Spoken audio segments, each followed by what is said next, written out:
Hi guys! For today's video ay bubudulin ko kayo dahil meron akong nabili na multifunctional rice cooker. So ito pong brand nito is Hodec Mini Multifunctional Rice Cooker po siya. Pwede rin po kayo dyan magprito or magluto ng may sabaw or magluto ng kanin. Meron siyang mga kasama na free like sponge and wooden spoon. And then complete set siya.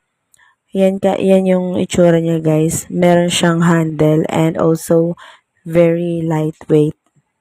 And yan yung saksakan niya guys. Yan lagayan ng kanyang wire. And then sa harap naman yung power on and off.